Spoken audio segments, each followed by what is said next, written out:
The Assembly will now hear an address by His Excellency Muhammad Yunus, Chief Advisor of the Interim Government of the People's Republic of Bangladesh. I request protocol to escort His Excellency and invite him to address the Assembly.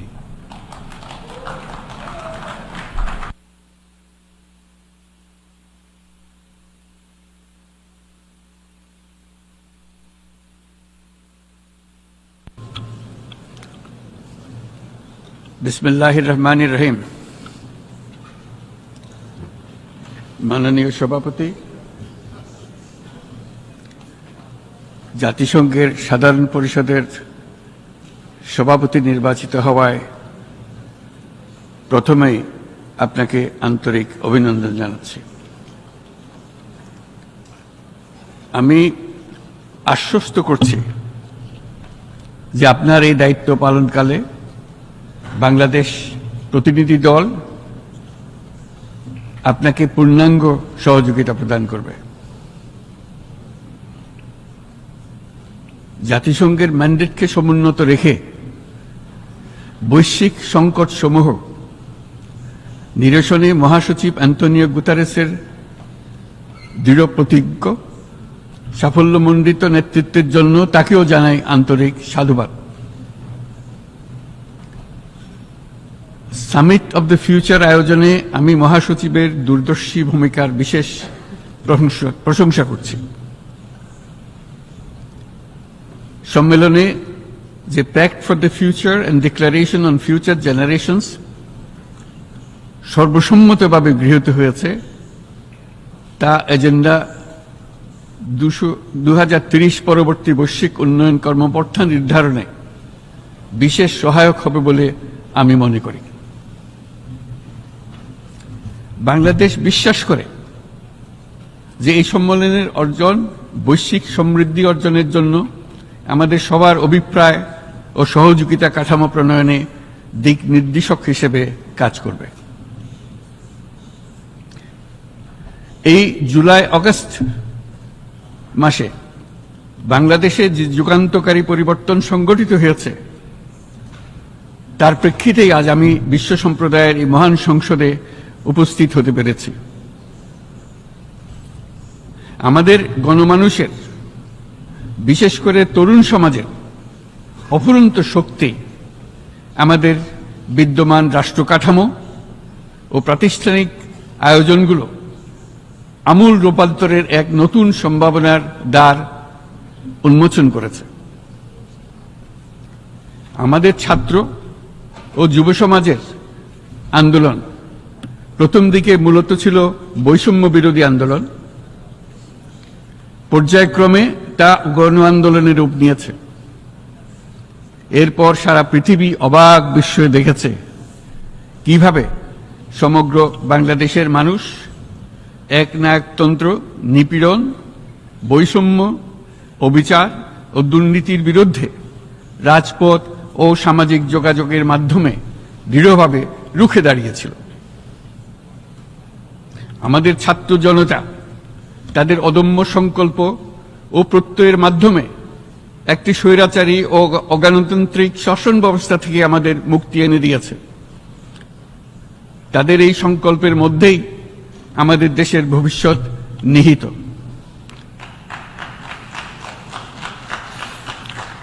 যা এই দেশকে বিশ্ব সম্প্রদায়ের মাঝে একটি দায়িত্বশীল জাতির মর্যাদায় উন্নত করবে বলে আমি বিশ্বাস করি। এই গণ আন্দোলন রাজনৈতিক অধিকার ও উন্নয়নের সুবিধাবঞ্চিত বাংলাদেশের আপামর জনসাধারণকে ঐক্যবদ্ধ করেছে।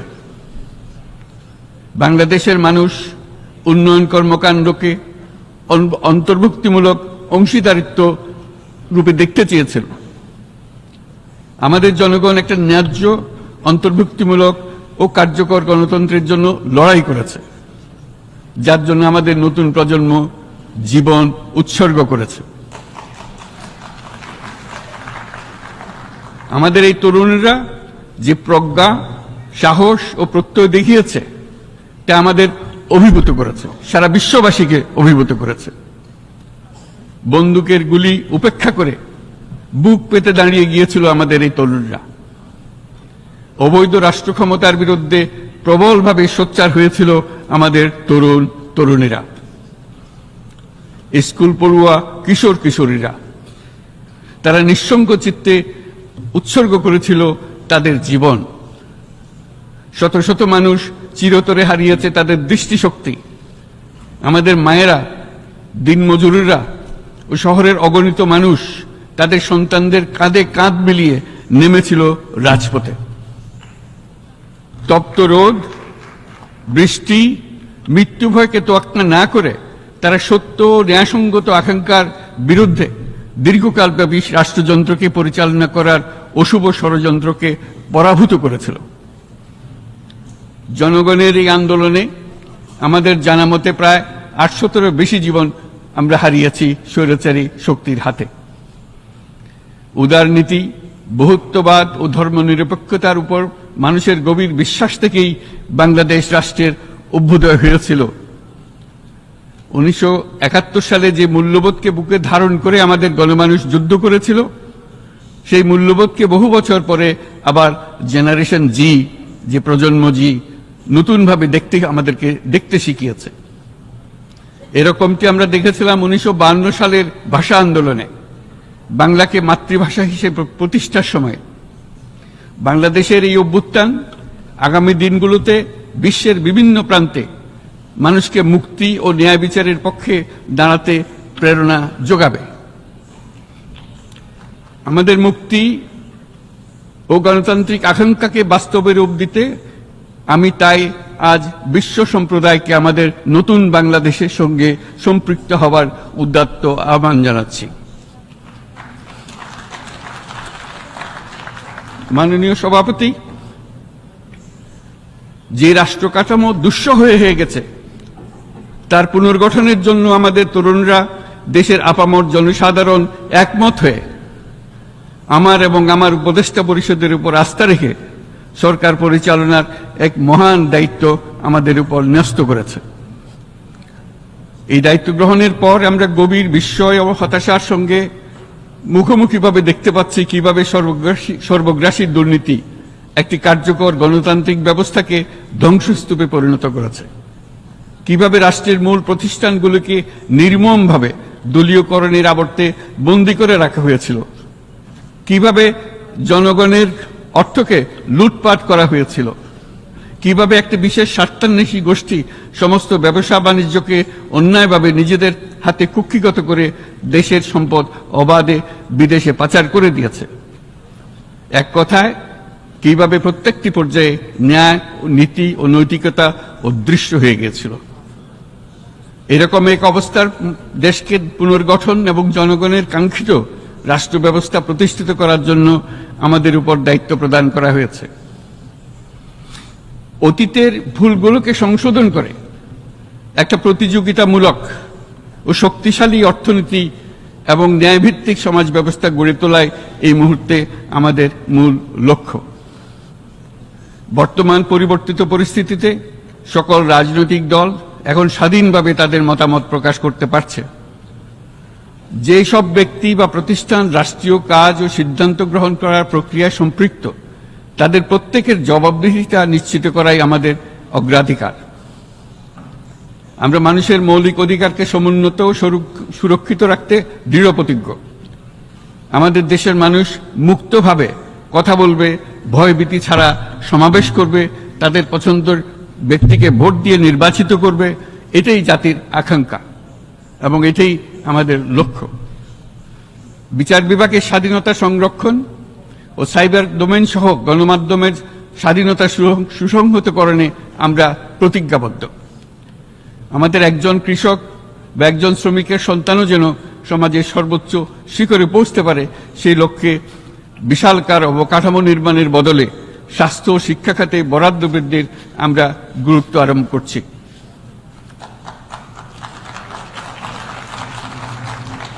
রাষ্ট্র ব্যবস্থার সকল পর্যায়ে সুশাসন ফিরিয়ে আনাই আমাদের অভীষ্ট। বাংলাদেশে যেসব আন্তর্জাতিক, আঞ্চলিক এবং দ্বিপাক্ষিক চুক্তির পক্ষভুক্ত, সেগুলো প্রতিপালনে আমাদের সরকার বদ্ধপরিকর। জাতিসংঘ সহ বহু পাক্ষিক বিশ্ব কাঠামোতে বাংলাদেশের সক্রিয় অংশগ্রহণ ও অবদান অব্যাহত থাকবে। পারস্পরিক শ্রদ্ধাবোধ, মর্যাদা ও স্বার্থরক্ষণের ভিত্তিতে বাংলাদেশ বিশ্বের সকল রাষ্ট্রের সাথে বন্ধুত্বপূর্ণ সম্পর্ক বজায় রাখবে। মাননীয় সভাপতি, গত 7 সপ্তাহের মধ্যে আমাদের সরকার বিভিন্ন গুরুত্বপূর্ণ পদক্ষেপ গ্রহণ করেছে। আমাদের অনুরোধে সাড়া দিয়ে জাতিসংঘের মানবাধিকার বিষয়ক হাই কমিশনার বাংলাদেশের গণ আন্দোলনকালে সংগঠিত মানবাধিকার লঙ্ঘনের বিষয়ে বিস্তৃত অনুসন্ধান এবং এইসব বিষয়ে ঘটনার পুনরাবৃত্তি রোধে পরামর্শ প্রদানের জন্য একটা ফ্যাক্ট ফাইন্ডিং কমিশন গঠন এবং তার কাজ শুরু করার জন্য দ্রুত বাংলাদেশে পাঠিয়ে দিয়েছে। আমি তাকে বাংলাদেশের পক্ষ থেকে অশেষ ধন্যবাদ জানাচ্ছি। দায়িত্বভার গ্রহণের 2 সপ্তাহের মধ্যে আমরা গুম প্রতিরোধে যে আন্তর্জাতিক কনভেনশন রয়েছে তাতে যোগদান করেছি।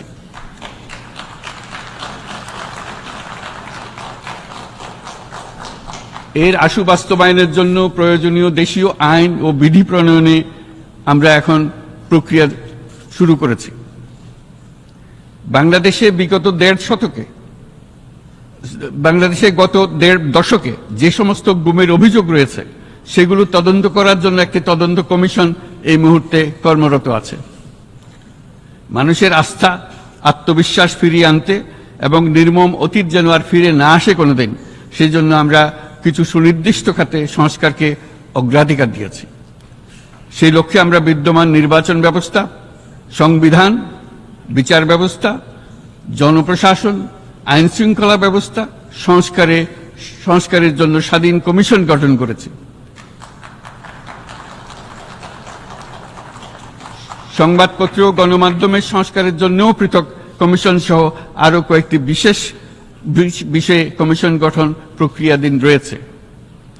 ব্যবসা বাণিজ্যে অনুকূল পরিবেশ সৃষ্টির লক্ষ্যে আমরা ব্যাংক ও আর্থিক খাতের ব্যাপক সংস্কারের উদ্যোগ গ্রহণ করেছি।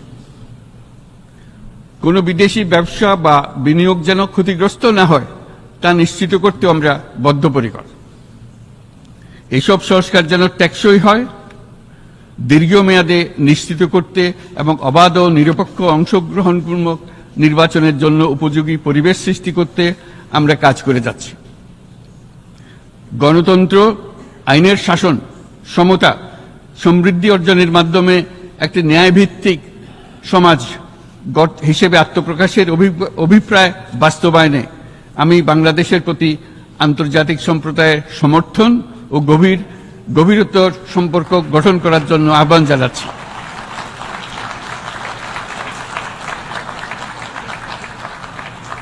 মাননীয় সভাপতি, বাংলাদেশ মনে করে যে শান্তি রক্ষা ও সংঘাত মোকাবেলা জনগণের সমৃদ্ধি নিশ্চিত করার মূল চালিকা শক্তি। সাম্প্রতিক বিপ্লবকালে আমাদের ইতিহাসের সবচেয়ে কঠিনতম সময়ে জনগণের মুক্তির আকাঙ্ক্ষা পূরণে তাদের পাশে দৃঢ়ভাবে দাঁড়িয়ে আমাদের সাহসী সশস্ত্র বাহিনী সমূহ আরও একবার শান্তির প্রতি তাদের অঙ্গীকার প্রমাণ করেছে।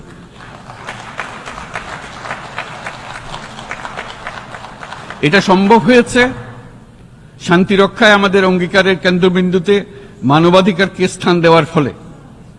জাতিসংঘের পিস বিল্ডিং কমিশনের সূচনা লগ্ন থেকেই শান্তি রক্ষার মতো শান্তি বিনির্মাণেও বাংলাদেশ সমান অঙ্গীকার ব্যক্ত করে এসছে।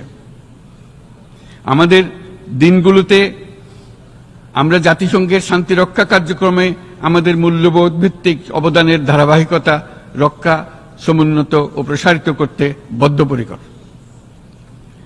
জাতিসংঘের শান্তি রক্ষা কার্যক্রমে অবদানকারী তৃতীয় বৃহত্তম রাষ্ট্র হিসেবে বাংলাদেশ এখন পর্যন্ত 43টি দেশে 63টি মিশনে শান্তিরক্ষী প্রেরণ করেছে।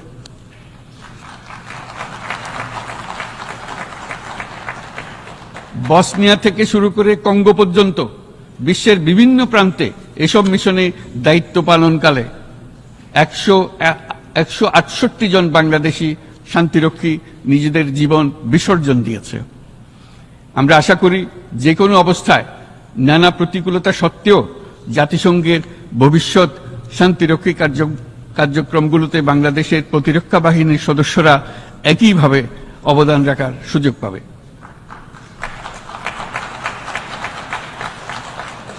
মাননীয় সভাপতি, আমাদের সকলের বাসস্থান এই পৃথিবী বৈশ্বিক অগ্রাধিকারগুলোকে সঠিকভাবে নির্ণয় করতে আগ্রহী। জলবায়ু পরিবর্তন আমাদের সকলের অস্তিত্বের প্রতি হুমকি স্বরূপ। এই গ্রীষ্মে সর্বকালের রেকর্ড ভঙ্গকারী তাপদাহ আমাদের জলবায়ুজনিত পরিবর্তনের কথা স্পষ্টভাবে স্মরণ করিয়ে দিয়েছে। আমাদের যা প্রয়োজন তা হলো জলবায়ু সম্পর্কিত ন্যায় বিচার, যাতে করে দায়িত্বজ্ঞানহীন সিদ্ধান্ত, উদাসীন আচরণ কিংবা এর মাধ্যমে সাধিত ক্ষতির বিষয়ে যারা সংশ্লিষ্ট তাদের দায়বদ্ধ করা যায়। জলবায়ু পরিবর্তনজনিত দীর্ঘমেয়াদী প্রভাবগুলো অপূরণীয় ক্ষতির কারণ হয়ে দাঁড়িয়েছে। আমরা জীব বৈচিত্র্য হারিয়ে ফেলছি, প্যাথোজেনের পরিবর্তনের ফলে নতুন রোগ বাড়ছে, কৃষিক্ষেত্রে চাপ বাড়ছে ক্রমাগতভাবে, পানি সম্পদ ঝুঁকিতে ফেলছে আমাদের বাসযোগ্যতাকে, সমুদ্র পৃষ্ঠের উচ্চতা বৃদ্ধি এবং লবণাক্ততা আমাদের ক্ষতি করছে প্রতিনিয়ত। ঘূর্ণিঝড়ের সংখ্যা ও মাত্রা বৃদ্ধির কারণে যেই ক্ষতি হচ্ছে তাকে উপেক্ষা করার সুযোগ নেই। ক্ষুদ্র কৃষক, প্রান্তিক পর্যায়ে জীবিকা অন্বেষণকারীরা জলবায়ু পরিবর্তনজনিত ঝুঁকির মুখোমুখি হচ্ছে সবচেয়ে বেশি। আমি আজ এই বিশ্ব সভায় যখন কথা বলছি তখন বাংলাদেশের পূর্বাঞ্চলে 50 লাখেরও অধিক মানুষ তাদের জীবদ্দশায় হওয়া সবচেয়ে ভয়াবহ বন্যা মোকাবেলা করে যাচ্ছে। মহাসচিব গুতেরেস আমাদেরকে দেখিয়েছেন যে বিদ্যমান পরিক্রমা অব্যাহত থাকলে বিশ্বের গড় তাপমাত্রা 2.7 ডিগ্রি সেলসিয়াস বৃদ্ধির দিকে অগ্রসর হতে থাকবে। তাই বাংলাদেশের মতো জলবায়ু ঝুঁকিতে থাকা দেশগুলোতে অভিযোজনের জন্য ব্যাপক বিনিয়োগের আহ্বান জানাচ্ছি।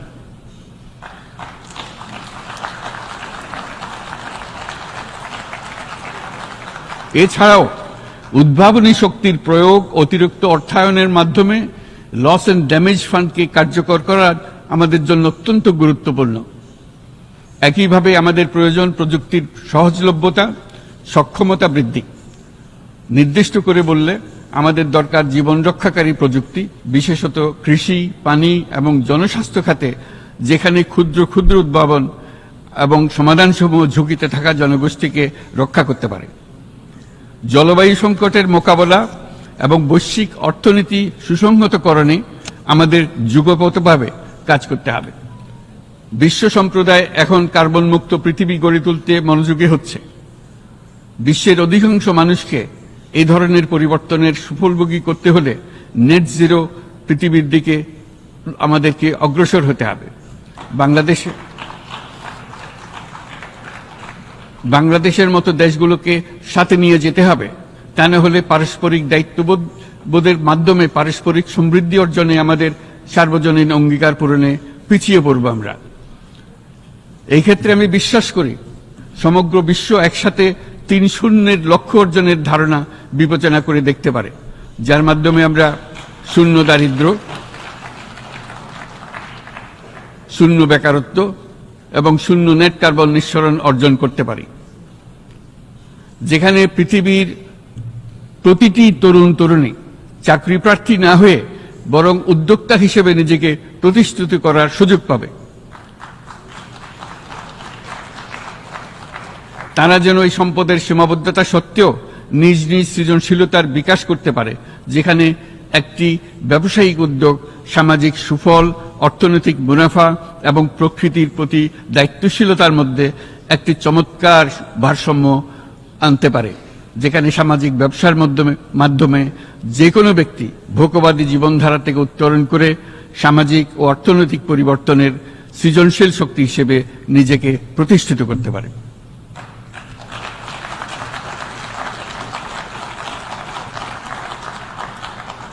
এই সময়ে তাই প্রয়োজন উন্নত উন্নয়নশীল সকল দেশসমূহ এবং বিভিন্ন অংশীদারদের মধ্যে নতুন দৃষ্টিভঙ্গি, নতুন মূল্যবোধ এবং নতুন একতা।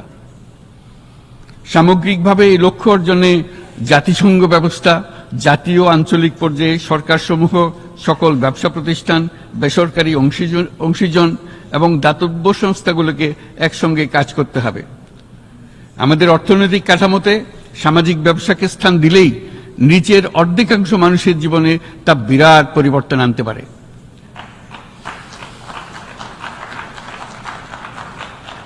এই পদক্ষেপ একই সঙ্গে জলবায়ুর ধ্বংসাত্মক গতিকে সফলভাবে রোধ করতে পারে এবং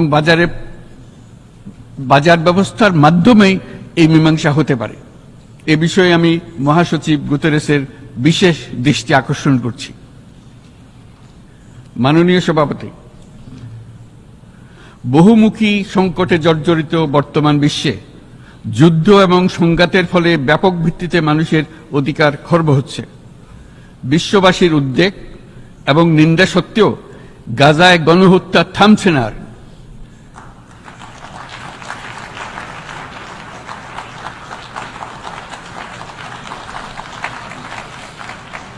ফিলিস্তিনের মতো বিদ্যমান বাস্তবতা কেবল আরব কিংবা মুসলমানদের জন্যই উদ্বেগজনক নয়, বরং তা সমগ্র মানব জাতির জন্যই উদ্বেগের বিষয়।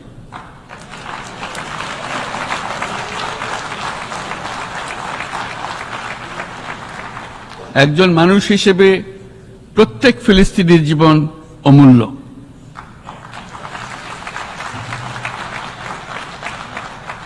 ফিলিস্তিনের জনগণের বিরুদ্ধে যে মানবতা বিরোধী অপরাধ হচ্ছে তার জন্য সংশ্লিষ্ট সকলকে দায়বদ্ধ করতে হবে।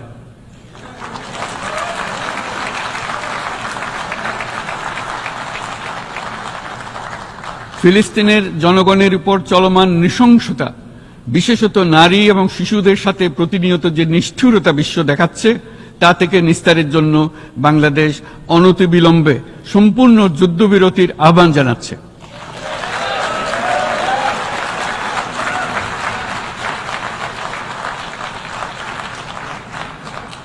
দ্বিরাষ্ট্রভিত্তিক সমাধানেই মধ্যপ্রাচ্যে টেকসই শান্তি আনতে পারবে। তাই জাতিসংঘ সহ আন্তর্জাতিক সম্প্রদায়ের সকলকে এর বাস্তবায়নের জন্য এখনই উদ্যোগ নিতে আহ্বান জানাচ্ছি।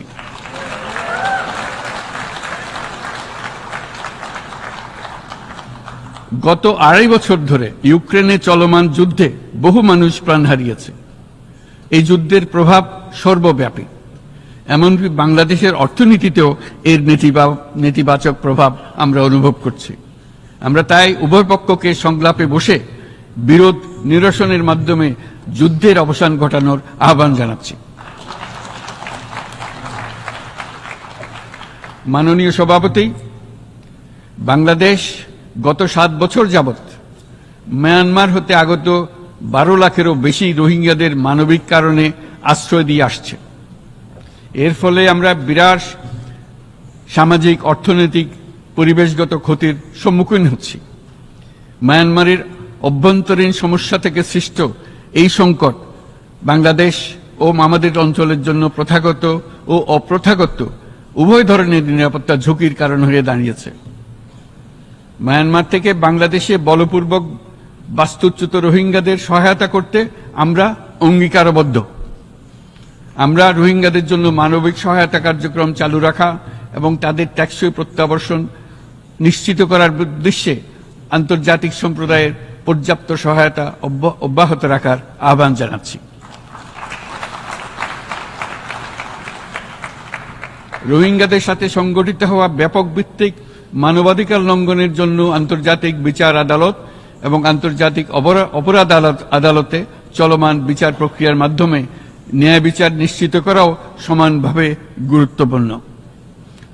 রোহিঙ্গারা যাতে নিজ দেশে স্বাধীন এবং মর্যাদাপূর্ণ জীবন যাপন করতে পারে, সেই লক্ষ্যে অনুকূল পরিবেশ তৈরিতে জাতিসংঘ অন্যান্য আন্তর্জাতিক প্রতিষ্ঠানের ধারাবাহিক প্রচেষ্টার প্রশংসা দাবিদার। এই লক্ষ্যে রোহিঙ্গারা যাতে পর্যাপ্ত নিরাপত্তা ও অধিকার নিশ্চিত করে তাদের নিজ ভূমি রাখাইনে ফিরে যেতে পারে, তার পথ সুগম করা অত্যন্ত দরকার।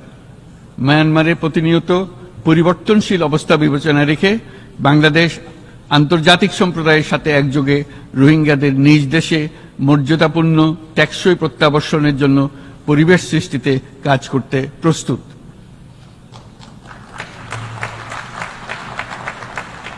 মাননীয় সভাপতি, রাজনৈতিক মুক্তি এবং সামাজিক অর্থনৈতিক জাগরণ ব্যতীত শান্তি ও নিরাপত্তা নিশ্চিতে সাফল্য অর্জন করা সম্ভব নয়। প্রায় এক দশক পূর্বে বিশ্ব সম্প্রদায় সর্বসম্মতক্রমে এজেন্ডা 2030 প্রণয়ন করেছিল। আমরা সবাই আমাদের সামষ্টিক আকাঙ্ক্ষা ও বিশ্বাস অর্পণ করেছি এই সার্বজনীন টেকসই উন্নয়ন অভিষ্টগুলো অর্জনে। সার্বিকভাবে মাত্র 17% ও কম লক্ষ্যমাত্রা অর্জন হয়েছে। স্পষ্টতই এই ক্ষেত্রে অনেক উন্নয়নশীল রাষ্ট্র আরও পিছিয়ে আছে।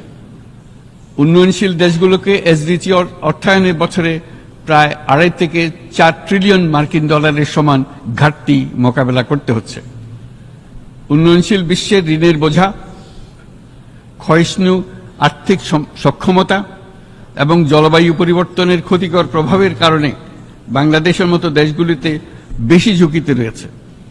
আমরা আশা করি উন্নয়নের জন্য অর্থায়ন সংক্রান্ত চতুর্থ আন্তর্জাতিক সম্মেলনে এই ধরনের জটিল এবং কাঠামোগত সমস্যাগুলোর দিকে নজর দেওয়া হবে। বহুপাক্ষিক আর্থিক প্রতিষ্ঠানগুলোকে এমন অভিন্ন লক্ষ্যে নিয়ে যাওয়ার কাজ করতে হবে যাতে সকল রাষ্ট্র সমানভাবে সম্পদ ও সুযোগের ব্যবহার করতে পারে। তারা নিজেদের কর্মসূচিতে সামাজিক ব্যবসাকে গুরুত্বপূর্ণ ভূমিকা দিতে পারে, যাতে নিম্ন আয়ের দেশগুলোর বাস্তবতাকে বিশেষভাবে মোকাবেলা করা যায়, যা ব্যবসায়ী উদ্যোগ এবং ব্যক্তির সৃজনশীলতাকে উদ্বুদ্ধ করে, যা বঞ্চিত জনগোষ্ঠীকে বিশালভাবে সহায়তা করে। এই ক্ষেত্রে অবৈধ অর্থের প্রবাহ এবং উন্নয়নশীল দেশগুলো থেকে সম্পদ পাচার বন্ধ করা অত্যন্ত আবশ্যক। উন্নয়নশীল দেশগুলো থেকে পাচার হয়ে যাওয়া সম্পদ ফেরত আনার জন্য আন্তর্জাতিক সহযোগিতা জোরদার করতে হবে।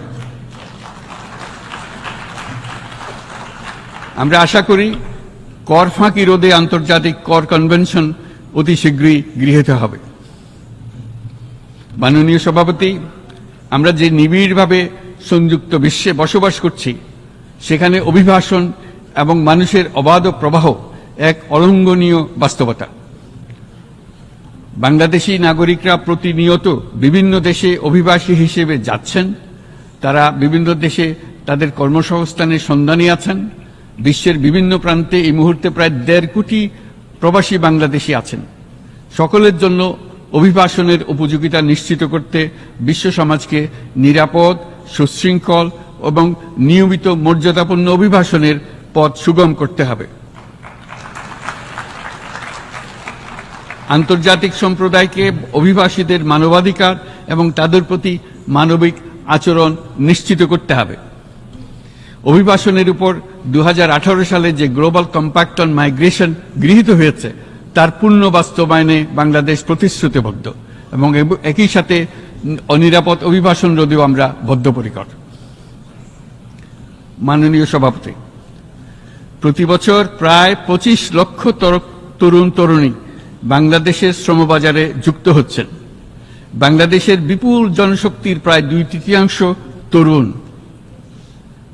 এই জনশক্তিকে বর্তমান ও আগামীর জন্য গড়ে তোলা বাংলাদেশের জন্য একটা বড় চ্যালেঞ্জ। ক্রমপরিবর্তনশীল কর্মজগতে একজন তরুণকে প্রতিনিয়ত নতুন দক্ষতা অর্জন করতে হয়। এই কর্মপরিবেশের সাথে মানিয়ে নেওয়া শিখতে হয়। এই জন্য বাংলাদেশ যখন মধ্যম আয়ের দেশ হিসেবে উন্নতি হচ্ছে, তখন আমরা শিক্ষা এবং প্রযুক্তিগত সহায়তা লাভের উপর বিশেষ জোর দিচ্ছি। এবার কৃত্রিম বুদ্ধিমত্তার বিষয়ে আসি। কৃত্রিম বুদ্ধিমত্তার অভাবনীয় বিকাশ এবং এর বহুমাত্রিক প্রয়োগে বাংলাদেশ বিশেষভাবে আগ্রহী। আমাদের তরুণ সমাজ জেনারেটিভ আর্টিফিশিয়াল ইন্টেলিজেন্সের সম্ভাবনা নিয়ে উচ্ছ্বসিত। একজন বিশ্ব নাগরিক হিসেবে তারাও চায় নতুন পৃথিবীতে নিয়োজিত হতে, কর্মক্ষম হিসেবে নিজেকে গড়ে তুলতে। বাংলাদেশের মতো বৃহৎ তরুণ জনগোষ্ঠীর দেশ যাতে কৃত্রিম বুদ্ধিমত্তার প্রয়োগজনিত অর্জিত সুফল থেকে পিছিয়ে না পড়ে, বিশ্ব সম্প্রদায়কে তা নিশ্চিত করতে হবে। একই সঙ্গে নিশ্চিত করতে হবে যেন কৃত্রিম বুদ্ধিমত্তার কারণে কর্মক্ষেত্রে মানুষের চাহিদা ক্রমাগতভাবে সংকুচিত হয়ে না যায়। এই প্রসঙ্গে আমি উল্লেখ করি যে আমরা ভিন্ন একটা ইন্টেলিজেন্স, অটোনোমাস ইন্টেলিজেন্স, অর্থাৎ যে কৃত্রিম বুদ্ধিমত্তা নিজেই নিজের কৃত্রিম বুদ্ধিমত্তাকে সম্প্রসারিত করতে পারে মানুষের কোনো হস্তক্ষেপ ছাড়াই, তার ব্যাপারে আমরা বৈজ্ঞানিকদের দৃষ্টি আকর্ষণ করতে চাই। তারা যেন এই ক্ষেত্রে অগ্রসর হওয়ার আগে মানুষের উপরে প্রভাব সম্বন্ধে নিশ্চিত হয়ে অগ্রসর হন। আমাদের ধারণা অটোনোমাস ইন্টেলিজেন্স মানুষের অস্তিত্বকে বিপন্ন করে তুলতে পারে, কাজে এই ব্যাপারে আমাদের সম্পূর্ণ সজাগ থাকতে হবে। মাননীয় সভাপতি, আমাদের আসলে দরকার নতুন ধরনের সহযোগিতা কাঠামো, যেখানে বৈশ্বিক ব্যবসা ও জ্ঞানের অধিকারী গোষ্ঠী মানুষের চাহিদাগুলোকে যথাযথভাবে অনুধাবন করবে। আন্তর্জাতিক সহযোগিতার মাধ্যমে উন্নয়নশীল দেশগুলোর জন্য এমন একটি রূপান্তরকারী ব্যবস্থা তৈরি করতে হবে যা কর্মসংস্থান, আর্থসামাজিক প্রতিকূলতা বা জীবিকার জন্য যুৎসয় সমাধান নিশ্চিত করবে। মাননীয় সভাপতি, আমাদের প্রচেষ্টা, সক্ষমতা এবং সম্পদ একত্রীকরণের মাধ্যমে সকলের সামর্থ্য, উদ্ভাবনী শক্তি এবং সমৃদ্ধিকে কাজে লাগাতে হবে। আর্থসামাজিক উন্নয়ন এবং জলবায়ু সহনশীলতা নিয়ে আমরা প্রতিনিয়ত যে প্রতিকূলতার সম্মুখীন হচ্ছি, সম্মিলিত উদ্যোগের মাধ্যমে তার মোকাবেলা করতে হবে। বৈশ্বিক দক্ষিণের দেশগুলোকে অনন্য অর্থনৈতিক এবং সামাজিক প্রেক্ষাপটে দক্ষিণ দক্ষিণ এবং ত্রিভুজীয় সহযোগিতা এই ক্ষেত্রে বিশেষভাবে সহায়ক হতে পারে বলে আমি মনে করি। বৈশ্বিক দক্ষিণের আওয়াজকে বিশ্বব্যাপী জোরালোভাবে তুলে ধরার জন্য প্রয়োজন সম্মিলিত উদ্যোগ। সেজন্য বৈশ্বিক এজেন্ডা প্রণয়ন ও বাস্তবায়ন নিশ্চিত করতে বৈশ্বিক দক্ষিণের দেশগুলোর মতামতকে যথাযথ গুরুত্বের সাথে বিবেচনা করতে হবে। জনাব সভাপতি, কোভিড অতিমারির অভিজ্ঞতায় আমরা দেখেছি জনস্বাস্থ্যে ব্যাপক বিনিয়োগ কতটা গুরুত্বপূর্ণ হতে পারে। বিশ্ব স্বাস্থ্য সংস্থায় বৈশ্বিক অতিমারি চুক্তির চলমান আলোচনায় বাংলাদেশ নেতৃত্ব প্রদান করে চলেছে। আমরা চাই কার্যকর আন্তর্জাতিক সহযোগিতা, জনস্বাস্থ্য ব্যবস্থায় অর্থায়ন, প্রযুক্তি হস্তান্তর, গবেষণা ও উন্নয়ন, ভ্যাকসিন থেরাপিউটিক্সের উৎপাদন, বহুমুখীকরণ এবং সকল ভ্যাকসিনকে মেধাস্বত্ব অধিকার মুক্ত ঘোষণা করার ব্যাপারে ঐক্যমত্য গঠন। অসংক্রামক রোগসমূহের বিরুদ্ধে লড়াইয়ে এই বিষয়গুলি অত্যন্ত গুরুত্বপূর্ণ। জনাব সভাপতি, এবছর আমরা জাতিসংঘের সাথে বাংলাদেশের অংশীদারিত্বের সুবর্ণ জয়ন্তী উদযাপন করছি। গত 50 বছর ছিল আমাদের জন্য একটা পারস্পরিক শিক্ষণীয় সম্মিলিত যাত্রা। সীমিত উপায়ে বাংলাদেশ বৈশ্বিক শান্তি ও নিরাপত্তা, ন্যায়, সমতা, মানবাধিকার প্রতিষ্ঠায় ধারাবাহিকভাবে অবদান রেখে আসছে। আমাদের সমন্বিত প্রয়াসের পেছনে আছে সত্যিকার অর্থে একটি নিয়মভিত্তিক বৈশ্বিক ব্যবস্থা গড়ে তোলা। এই প্রসঙ্গে উদাহরণ হিসেবে আমি স্মরণ করছি 1999 সালে জাতিসংঘ সাধারণ পরিষদে ক্ষুদ্র ঋণের উপর গৃহীত রেজুলেশনের কথা। সেই সময় জাতিসংঘ 2005 সালকে ইয়ার অফ মাইক্রোক্রেডিট ঘোষণা করেছিল, যার ফলে ক্ষুদ্র ঋণ বিশ্বব্যাপী সম্প্রসারিত হবার সুযোগ পেয়েছিল। একই সময়ে বাংলাদেশের উদ্যোগে গঠিত হয়েছিল ফ্রেন্ডস অব মাইক্রোক্রেডিট। 2001 সাল থেকে সাধারণ পরিষদে কালচার অফ পিস সংক্রান্ত বাৎসরিক যে রেজলিউশন গৃহীত হয়ে আসছে, বা নিরাপত্তা পরিষদে নারী, শান্তি ও নিরাপত্তা সংক্রান্ত যে 1325 নম্বর রেজলিউশন গৃহীত হয়েছিল, তা বাংলাদেশের বিশ্বজনীন উদ্যোগগুলোর প্রতিফলন এবং অবদান। মাননীয় সভাপতি, আজ এই মহান বিশ্বসভায় বিশ্ব নেতৃবৃন্দের উপস্থিতিতে প্রতিধ্বনিত হচ্ছে শান্তি, নিরাপত্তা, ন্যায় বিচার প্রতিষ্ঠা এবং সম্পদের সুষম বন্টনের মাধ্যমে সকলের অন্তর্ভুক্তি নিশ্চিত করার আহ্বান। সদস্য রাষ্ট্র হিসেবে আমাদের প্রত্যেককে আজ গভীরভাবে অনুধাবন করতে হবে কিভাবে আমরা নারী, পুরুষ সকলের জন্য ও আগামীর দিনগুলোতে উদ্যোক্তা হবার সমান সুযোগ সৃষ্টি এবং তাদের ক্ষমতায়ন নিশ্চিত করতে পারি। সকল বৈশ্বিক সমস্যার সমাধানের জন্য আমাদের সবার হাতে যথেষ্ট সক্ষমতা, সম্পদ এবং উপায় রয়েছে। আসুন আমরা জাতীয় বা আন্তর্জাতিক যেসব প্রতিশ্রুতি দিয়েছি তা বাস্তবায়ন করি এবং অর্থনৈতিক ক্ষেত্রে সামাজিক ব্যবসার ধারণা প্রতিষ্ঠিত করে সকল প্রকার বৈষম্য ও অসমতার অবসানে ঐক্যবদ্ধভাবে আমরা কাজ করি। বাংলাদেশের তরুণরা প্রমাণ করেছে যে মানুষের স্বাধীনতা, মর্যাদা ও অধিকার সমুন্নত রাখার অভিপ্রায় কোনো উচ্চাভিলাষ নয়, বরং এটা সকলের নিশ্চিত প্রাপ্য। আজ এই মহান সমাবেশে আপনাদের উপস্থিতিতে শান্তি, সমৃদ্ধি ও ন্যায় বিচার নিশ্চিত করতে আন্তর্জাতিক, আঞ্চলিক এবং জাতীয় পর্যায়ে বাংলাদেশে তার ভূমিকাকে ক্রমাগতভাবে জোরদার করার নিশ্চয়তা দিচ্ছে। আজ আপনাদের সবাইকে শুভেচ্ছা জানাচ্ছি, ধন্যবাদ জানাচ্ছি।